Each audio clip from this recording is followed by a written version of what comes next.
신약 성경에 보면 사도 바울 서신이 많이 나옵니다. 약 13개의 서신들이 있는데 각각 특징들이 좀 있습니다. 옥중에서 쓰신 서신도 있고, 또 교회에 보낸 서신도 있고, 또 목회 서신이라 그래서 목회자 혹은 교회 지도자들에게 보낸 서신들도 있어요. 그래서 어떤 목적으로 보냈느냐에 따라서 좀 구분을 하고 그러는데, 오늘 저와 여러분들이 이제 보고 있는 이 디모데는 디모데전서, 디모데후서, 또 뒤에 보면 디도스라가 나오는데, 이거는 목회서신으로 분류가 돼요. 목회서신. 왜냐하면은 에베소라는 지역에서 디모데가 목회를 할 때에 이 목회에 관한 부분에 대해서 편지를 썼기 때문에 그렇게 불러요. 그래서 목회서신이라 그래요. 이 디모데전서, 디도서는. 근데 왜 이 편지를 썼느냐? 여러분, 편지를 쓸 때는 어떤 목적이 있죠. 이유가 있다는 거예요. 사실 이 사도 바울도 이 편지를 디모데에게 보낼 때 목적과 이유가 있어서 보낸 거예요. 그건 뭐냐면은, 목회자라는 이 자리는 교회의 질서를 세우고 또 성도들을 진리로 바르게 훈육하고 교훈을 지키도록 하는 책임 있는 자리다라는 것을 알게 하기 위해서요. 이 당시에 이 디모데는 에베소 교회를 담임하고 있었어요. 나이가 젊었을 때인데, 대략 이제 뭐 이런저런 역사적인 고정을 통해서 디모데가 이 당시에 나이가 얼마쯤 되냐, 에베소 교회를, 우리 교회는 드란노 교회죠. 네. 제가 여기 처음에 드란노 교회에 와서 개척을 할 때는 40대 초반이었어요. 근데 그처럼 디모데도 에베소 교회에 담임을 하고 있었는데, 나이가 몇 세쯤 되냐, 정확한 나이는 몰라요. 근데 추정하기를 한 30대 중반 정도, 30대 초중반쯤 되지 않았을까라고 추정을 해요. 굉장히 젊었을 때죠. 그런데 이 당시 디모데가 뭐 한 30대 초중반의 나이에서 이 에베소 교회를 담임하고 있었는데, 이 에베소 교회 규모가 얼마나 되었냐? 한 2-3천 명 됐다 그래요. 적은 교회입니까? 큰 교회입니까? 적은 교회는 아니죠. 뭐 요즘도 우리 뭐 2-3천 명 모이는 교회라고 하면은 중대형 교회라고 우리가 얘기하잖아요. 그러니까 한번 생각을 해보세요. 30대 초중반의 젊은 목회자가 2-3천 명이나 되는 큰 교회에서 목회를 하고 있다. 그러니까 여러분, 이게 쉽지 않았다는 얘기예요. 쉽지 않았다. 젊은 나이에 그 큰 교회를 이끌어 나가기가 쉽지는 않았을 거예요. 지금도 그렇잖아요. 지금도 이렇게 보면은 한 2-3천 명 되는 교회에 요즘 이제 담임 목사님들이 은퇴를 하는 분들이 많아졌어요. 세대 교체가 지금 굉장히 급박하게 돌아가고 있는데, 거기 보면 한 40대 이런 분들도 가끔 와요. 근데 오래 못 견뎌요. 오래 못 견뎌요. 그런데 이 당시에 30대 초중반에서 그 큰 교회를 목회를 하다 보니 얼마나 힘들었겠어요.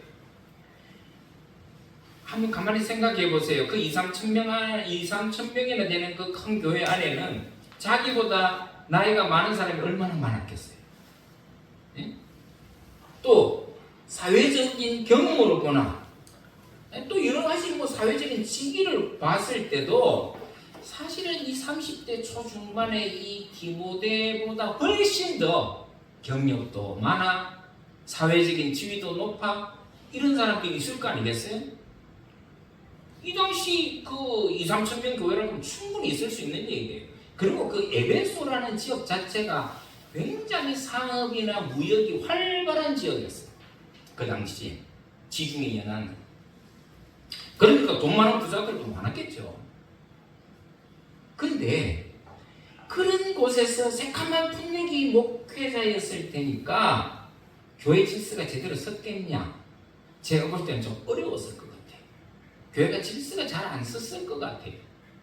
왜냐하면은 뭐 사회적인 지위도 높고 돈도 많고 나이나 연륜을 봐서 경험적으로 봐서도 훨씬 디모데보다 좋았던 사람들이 절대했을 테니까 그 분명히 디모데를 어떻게 여겼겠어요?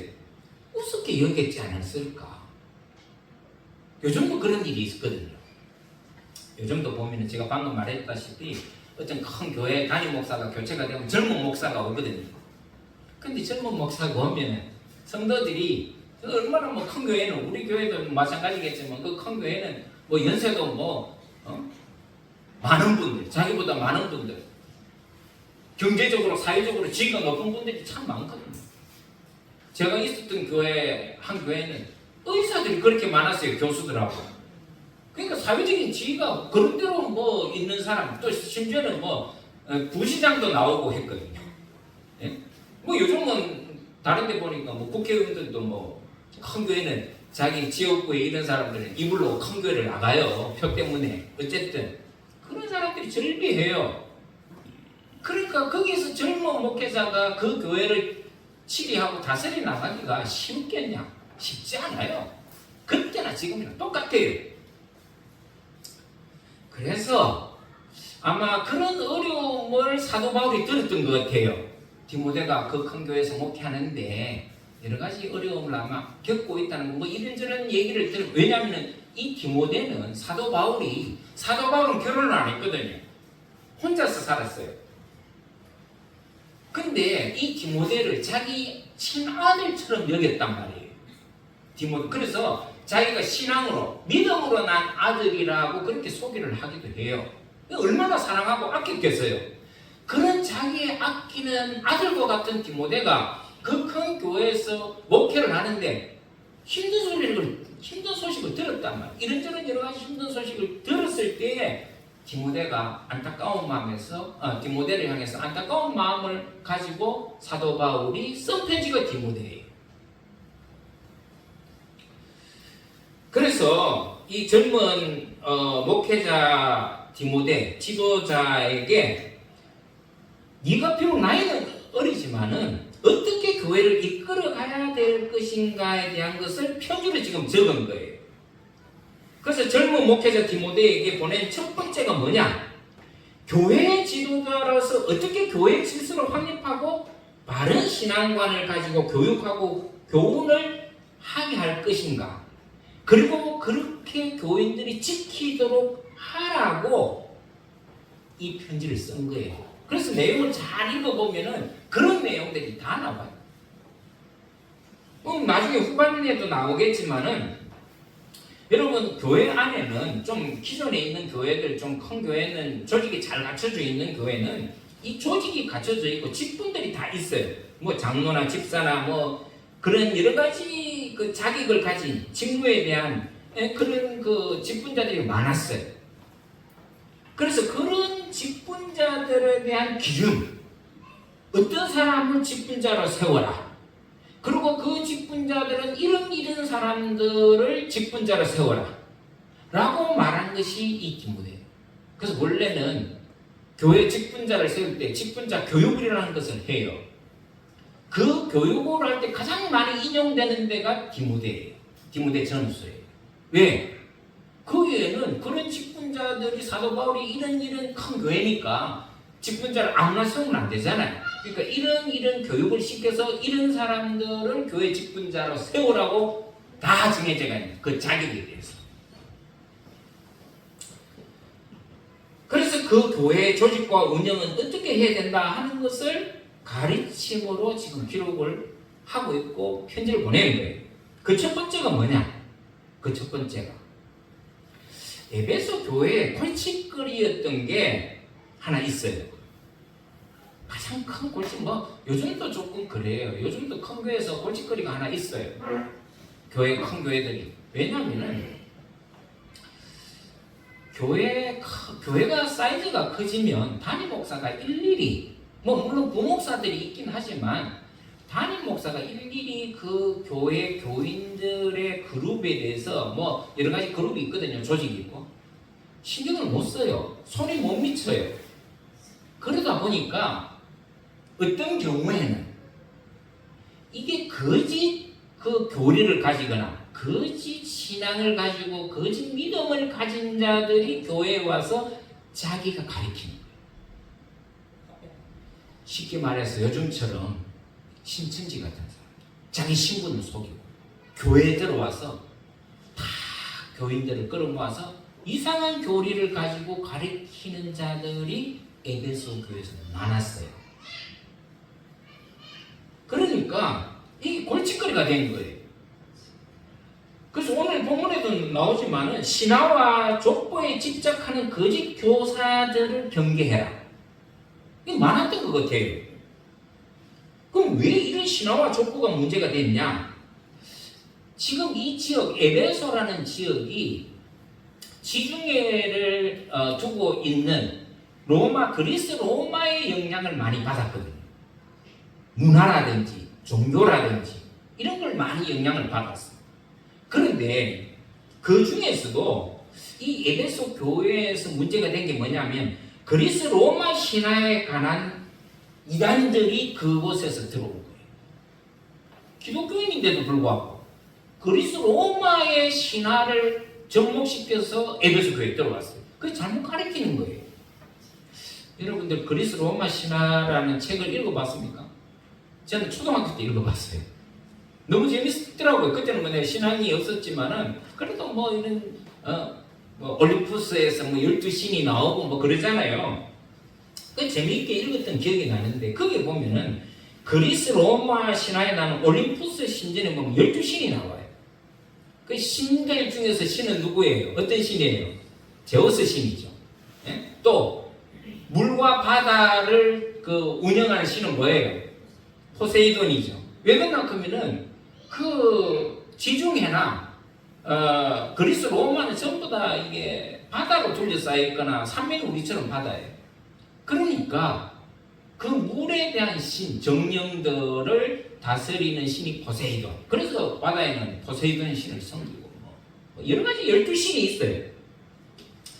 그리고 이제 지하의 신, 그래갖고 뭐 하데스라는 이런 신도 있습니다. 하여튼 제가 뭐 지금은 다 너무 오래돼서 기억은 잘 없지만 어쨌든 이런 신화들이 그 당시에 에베소 교회와 지중해 근동에서는 많이 유행하고 그 신들을 섬기고 있었다는 거예요.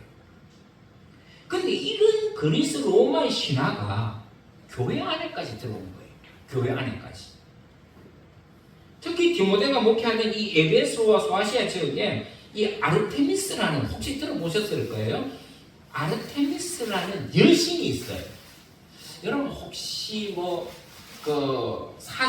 사진이나 뭐 고고학 발굴했다고 그러면서 뭐 고대 신들 중에서 이 가슴에 그 여자의 그 젖이 막 여러 개 이렇게 달려있는 이런 신이 있어요. 그게 뭐냐면은 풍요의 신이에요. 다 산을 상징하는. 그게 바로 아르테미스라는 신이에요. 근데 이런 출산과 풍요를 관장하는 이 로마의 12신 중에서 하나인데 이 아르테미스 여신에 관한 신앙 사상이 교회에 들어오기 시작한 거예요. 그래서 그 신앙이 교회의 우리 기독교 신앙하고 자꾸 결부가 되는 거예요. 그냥 혼합주의 신앙이 번진 거예요.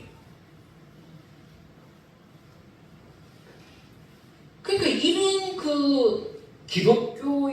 기독교라고 여러분 그래서 교회 다닌다고 다 신앙이 건전하다라고는 볼 수 없어요.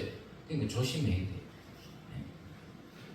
그래서 교회를 다니고 신앙을 가지고 있는 사람이 이 아르테미스 여신에 관한 종교 영향을 받아가지고 그 교회 안에서 그걸 가르치고 있었다.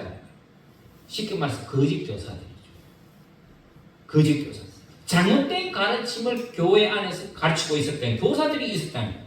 그러니까 그 사람들이 영향력을 미치기 시작하는 거예요.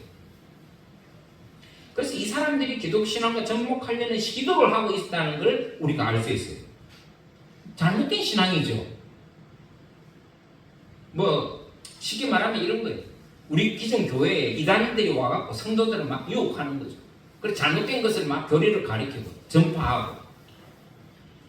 그런데 이것과 똑같이 이 아르테미스 여신을 하나님과 겸하여 섬기도록 하는 잘못된 교리를 가르치는 교사들이 자꾸 나타나는 거죠. 그러다 보면 어떻습니까? 교회가 자꾸 혼란이 생긴다. 여러분, 우리 기독교는 성부, 성자, 성령 삼위일체 하나님을 섬기는 유일신관을 가지고 있어요. 이 유일신관은 오직 한 분 하나님이에요. 성부, 성자, 성령은 한 분 하나님을 의미하는 거죠. 그런데 이 아르테미스나 다른 우상들이 들어오면 어떻게 됩니까? 같이 섬기면 이건 다신교로 전락하는 거예요. 그리고 또 하나가 있어요.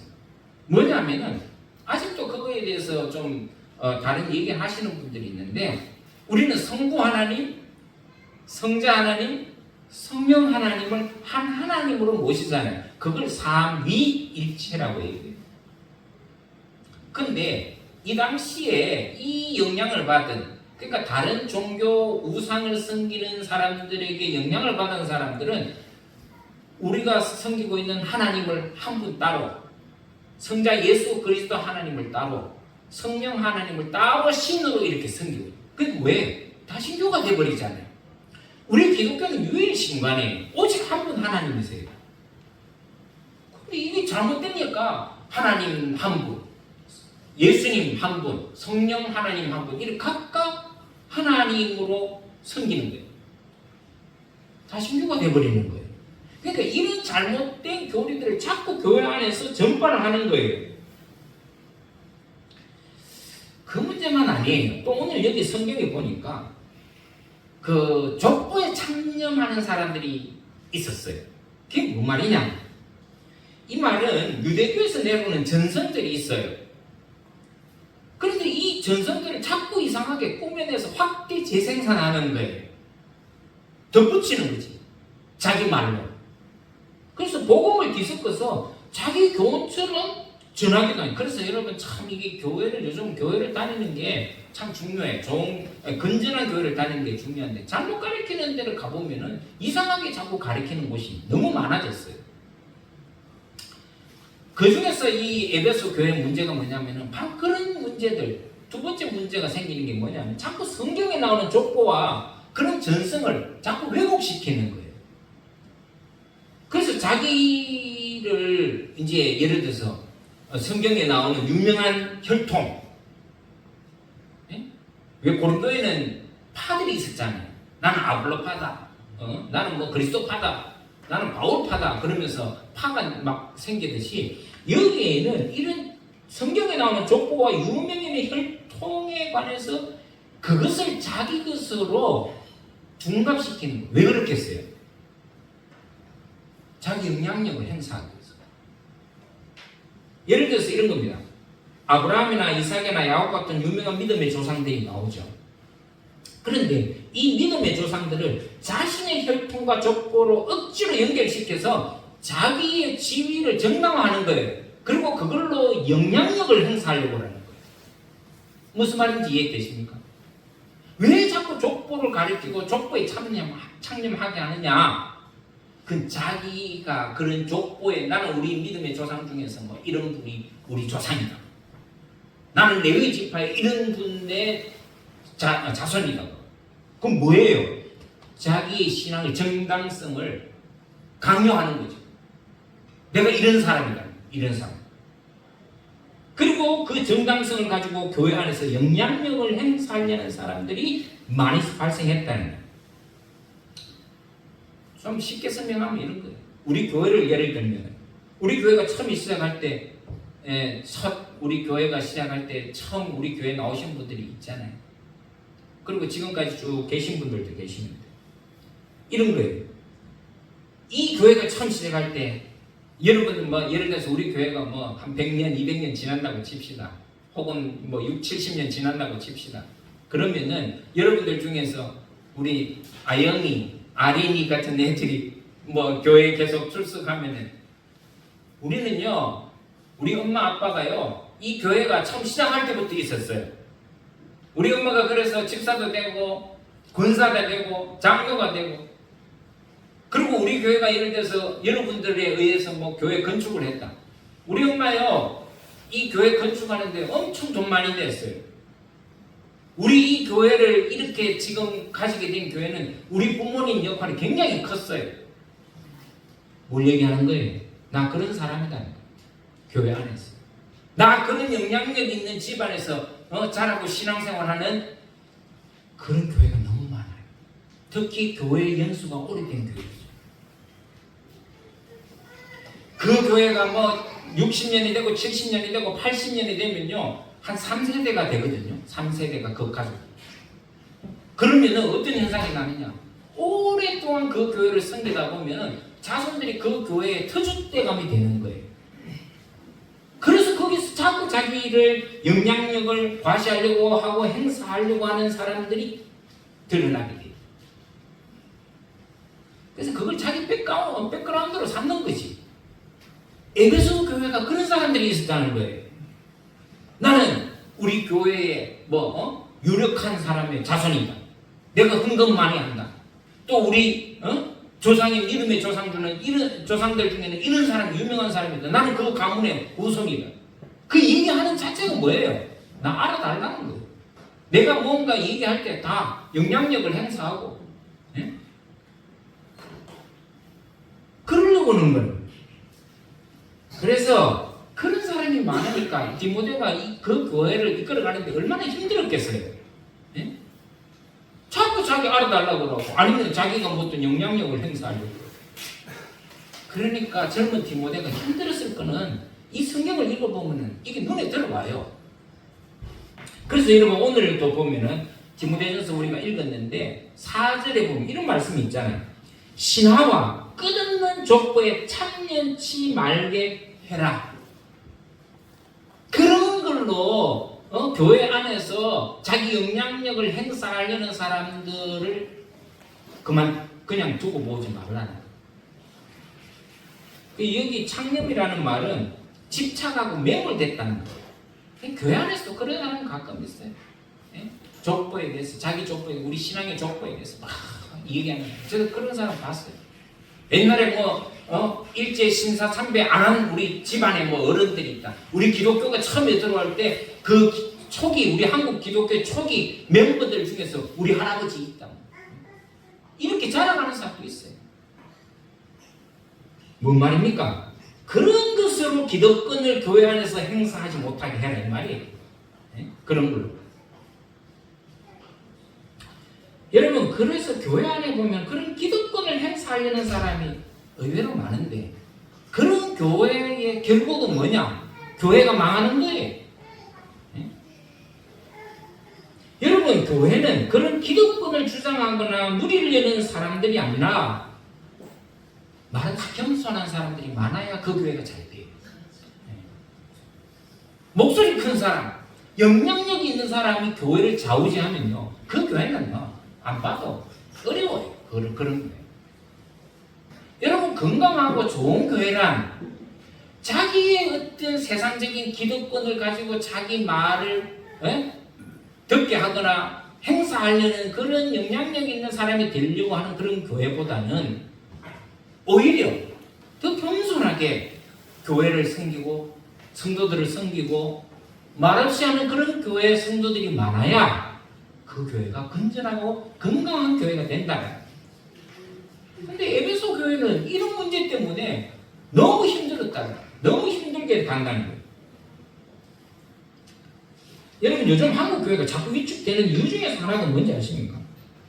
교회가 자꾸 커지다 보니까 그 안에서 목사도 마찬가지지만은 교회 장로나 권사들이 자기 기득권과 영향력을 행사하려는 사람들이 교회를 자꾸 장악하려는 거예요. 예? 교회를 자기 마음대로 좌우지하는 거예요. 여러분, 왜 신하와 끝없는 족보에 참념치 말게 하려 함인가? 이런 걸로 끊임없이 교회를 혼탁하게 하고 서로 자기 영향권이나 기득권을 유지하려고 과시하려고 싸우거나 다툼을 유발하였기 때문에 그렇다네. 저는 우리 교회는 그런 분이 안 계신 줄 압니다만 우리가 조심해야 됩니다. 앞으로 우리 스스로를 돌아봐야 됩니다. 그러니 젊은 교회 지도자인 디모데가 그 큰 교회를 이끌어가는데 얼마나 힘들었겠냐. 근데 그런 현상은 그때만 있는 게 아니라 지금도 있어요. 지금도 수시로 볼 수 있어요. 여러분, 그리고 교회의 목사는 영적인 지도자라는 것을 항상 잊어버리면 안 돼요. 제가 지난번에도 설교했지만은 목사는 하나님께 예배드리는 사제예요. 그 집례하는 집례자가 사제라는 뜻이에요. 예수님을 대신해서 주님의 몸된 교회를 이끌어가는 영적 지도자의 사제인 것을 여러분들이 꼭 기억해야 돼요. 근데 요즘은 자꾸 목사도 그 사제 의식이 자꾸 사라지고 성도들도 목사를 그냥 그 사제가 아니라 그냥 뭐 이렇게 쉽게 생각하다 보니까 교회의 질서가 자꾸 무너지는 거예요. 그래서 보면 가끔 내가 나이가 많은데 내가 뭐 사회적으로 지위도 높고 교회 장로고 권사고 집사니까 그런 세상적인 권세나 우월감을 내세우거나 자기 영향력을 과시하려는 사람이 그때만 아니라 지금들도 많이 있어요. 교회가 크면 클수록. 네? 내가 뭐 큰 교회 장로고 권사가 되면 제가 언젠가 얘기했잖아요. 제가 여기 초기에 개척교회 할 때 얼마 안 됐는데 서울 여의도 순복음 교회 권사라고 하는 사람이 교회에 들어왔어요. 저하고 얘기하는데 아주 저를 우습게 얘기하더라고요. 왜? 자기는 이제 그 큰 서울 여의도 순복음 교회 권사라는 것이. 제가 속으로 정말 교만하구나. 정말 교만하구나. 그러니까 사이즈가 큰 교회에 목사나 장로나 권사들은 조심해야 돼요. 하나님의 교회가 크든 작든 그게 뭔 상관이에요. 큰 교회든 작은 교회든 그 사이즈가 그 교회 목사의 능력을 좌우합니까? 장로가 그 권세를 좌우해요? 똑같은 거예요. 큰 교회나 작은 교회나 주님의 교회는 하나예요. 근데 그걸로 자기 위세를 나타내거나 영향력을 행사하려거나 그게 말이 안 되는 거죠. 그런 게 지금도 있다는 거예요. 지금.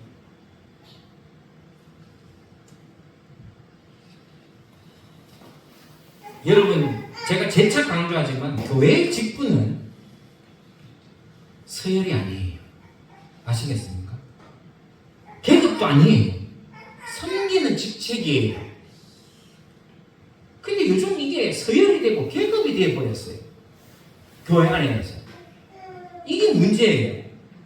큰 교회 목사가 되고 장로가 되면 그 교회가 자기의 세력과 힘의 원천으로 생각이 돼요. 작은 교회 목사들 보면 아주 우습게 여기는 장로들이 많습니다. 권사들이 많아요. 오히려 가르치기도 덜 냈다니까. 이게 뭐냐? 다 이게 서열의식에서 나왔고 교회의 계급화가 되어 있다는 증거예요. 여러분, 우리는 그런 데 물들면 절대로 안 돼요.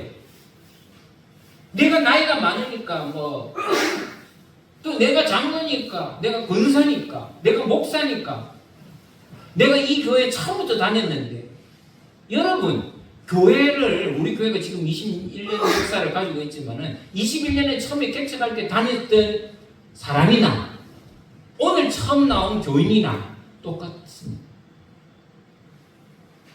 똑같아야 돼요. 내가 이 교회에 몇 년을 다녔는데 내가 이 교회에서 얼마나 오래 섬겼는데 당신은 이제 와가지고 제가 그런 경우를 수도 없이 봤어요. 말도 못하게 만들어요. 왜 말을 못합니까? 아니 오늘 교회 나왔다고 해서 교회에 대해서 얘기 못해요? 얼마든지 할 수 있는 거예요. 근데 자기 주장을 좀 세상적인 것에 또 교회 직분 이런 걸로 그 자꾸 자기를 내세우고 주장하려고 하고 영향력을 행사하다 보면은 교회는 엉망이 된다. 우리는 그걸 항상 경계해야 돼.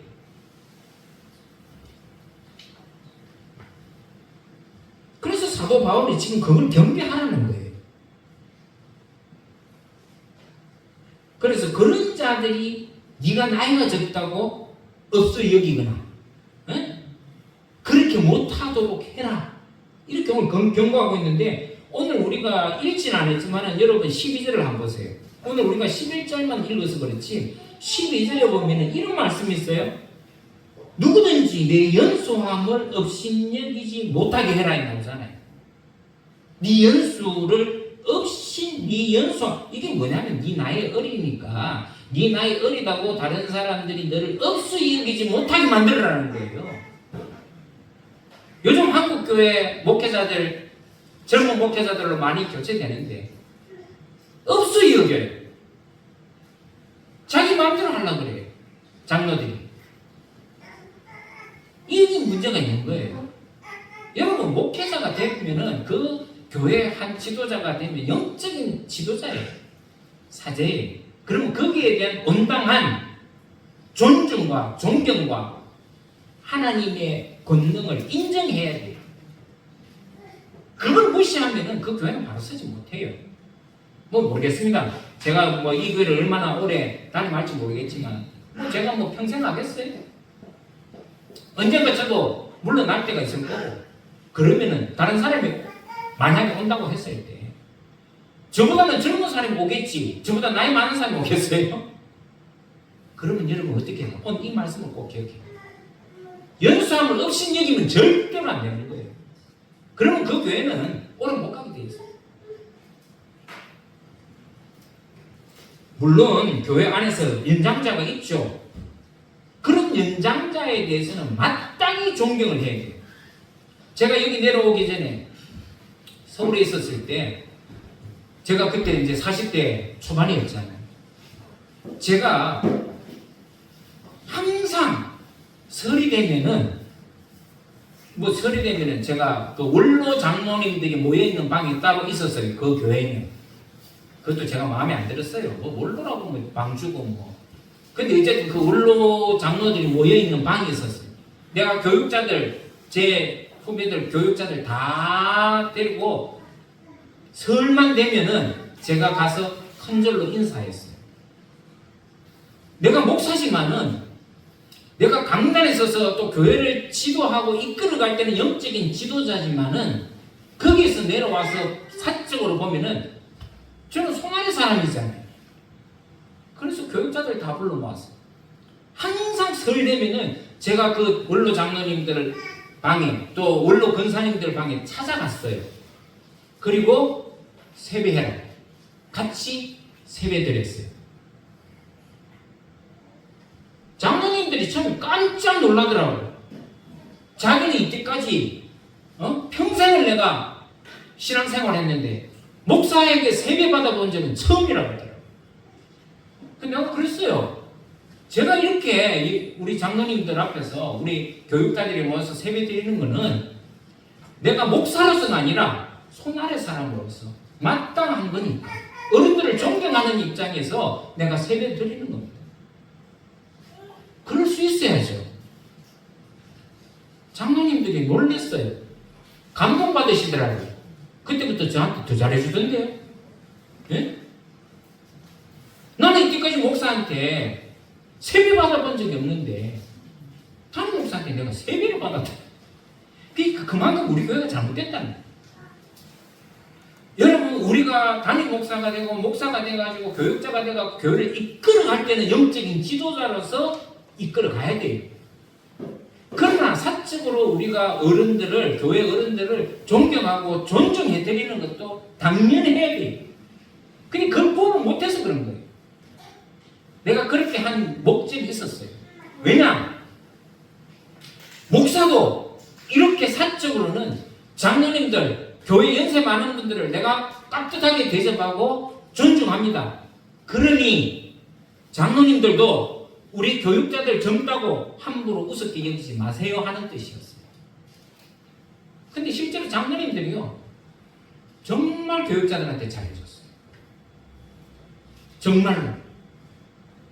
여러분 이게 하나님의 덕을 세우는 것이에요. 교회 안에서 다 마찬가지예요. 여러분 제가 아무리 담임 목사지만 저보다 연세 많은 분들은 내가 사적으로는 깍듯하게 내가 대접해드려야 돼요. 그 젊은 사람들도 마찬가지예요. 그러나 또 한편으로는 이 교회의 일에 있어서는 여러분들도 아무리 저보다 연배가 높고 많으신 분들이라도 교회 담임 목사로서 하나님의 부리는 종으로서의 존중도 해야 돼요. 거기에서 우습게 여기고 그거는 안 된다. 그러세요. 그게 바로 교회 질서라는 거예요.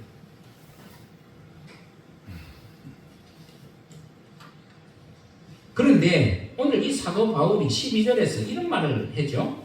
내 연수함을 업신여기지 못하게 해라 한 다음에 나오는 말이 중요해요. 어떻게 업신여기지 못하게 하느냐? 말과 행실과 사랑과 믿음과 정절에 대하여 믿는 자에게 본이 되는 거예요. 이거 어른들도 어른 대접하려면요, 대접받으려면은 이렇게 해야 돼요. 말 조심해야 돼요. 행동 조심해야 돼요. 믿음의 정절을 보여야 돼요.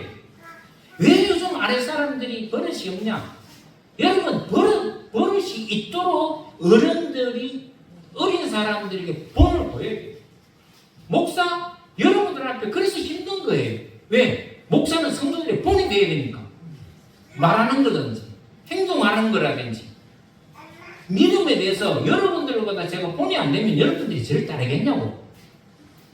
예? 저보다 연세가 많은 분들이 이게 많으신데 제가 말이죠, 목사라고 그들먹거리고 여러분들한테 함부로 대하고 그러면 여러분들이 목사를 존경하겠어요? 말과 행실이 엉망인데 존경하고 따르겠냐는 거예요. 어른들도 마찬가지. 우리 교회 어른들도 항상 말 조심해야 돼요. 행동 조심해야 돼요. 밑에 사람들에게, 손 아래 사람들에게 본이 되도록 노력해야 돼요. 그게 돼야 질서가 서는 거예요. 지금 사도 바울이 디모데에게 그렇게 주문하는 거예요. 너 그 큰 교회에서 네가 다른 사람들로부터 존경받고 없은 일이지 않으려면 이렇게 해라. 말 조심해, 행동 조심해. 그리고 믿음의 본을 보여. 이게 그래야 존경하고 따른다는 거예요.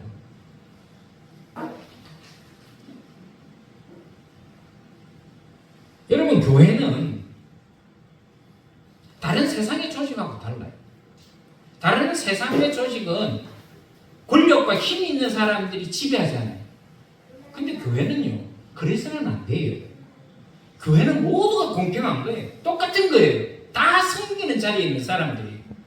제가 방금도 얘기했지만, 예? 우리 교회 초기 때부터 왔든지 신앙생활 했든지 오늘 왔든지 똑같아야 돼요. 똑같이 대접받아야 돼요.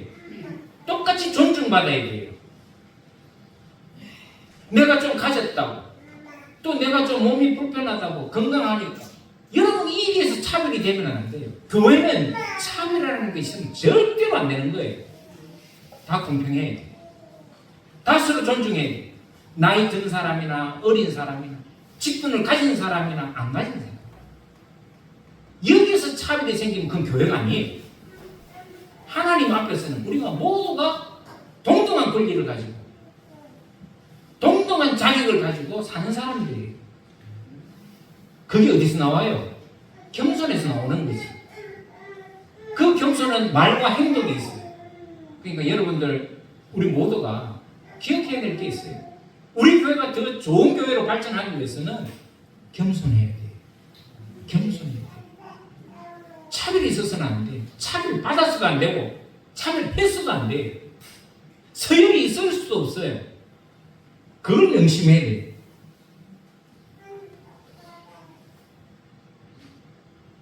그래서 오늘 사도 바울은 그렇게 하는 거예요. 그런 허탄한 신화, 그런 족보에 참여하면서 교회를 엉망으로 만드는 일이 없도록 해라. 그런 사람들을 경계해라고 오늘 이 말씀을 주십니다. 그리고 그런 사람들에게 네가 말과 행동과 믿음으로 본을 먼저 보여라. 저는 여러분들이 오늘 이 말씀을 다 같이 기억해서 우리 교회 성도들, 또 우리 두란노 교회는 정말 누가 와서 봐도 참 그 교회는 공평하더라. 그 교회는 차별하는 데가 아니더라. 이런 그 마음을 가질 수 있는, 그걸 탁 느낄 수 있는 교회가 돼요. 저는 여러분들을 믿습니다. 모두가 우리 교회가 정말 하나님 안에서 성실하게 서로를 섬기고 하나님을 잘 섬기는 교회 공동체, 아름다운 교회 공동체로 세워나가기를 주의 이름으로 축원합니다. 우리 한번 기도하겠습니다. 자비로우신 주님, 우리 두란노 교회를 저희들에게 허락해 주시고 또 함께 하나님을 섬기며 서로를 섬길 수 있도록 허락해 주셔서 참 감사합니다. 그러나 우리 교회 안에서 이런 하나님이 세워주신 질서를 허물어뜨리는 일이 없도록 우리가 말과 행동을 참 조심하게 하시고 또 서로 겸손히 섬기는데 주님이 낮은 자리에까지 섬겼는데 우리도 그 낮은 자리에까지 서로 섬길 수 있도록 섬김을 받으려고 하는 것이 아니라 서로 겸손하게 섬기려 하는 그런 교회 공동체 되게 하여 주옵소서. 아름다운 두란노 교회 되게 하여 주옵소서. 예수님의 이름으로 간절히 기도드리옵나이다.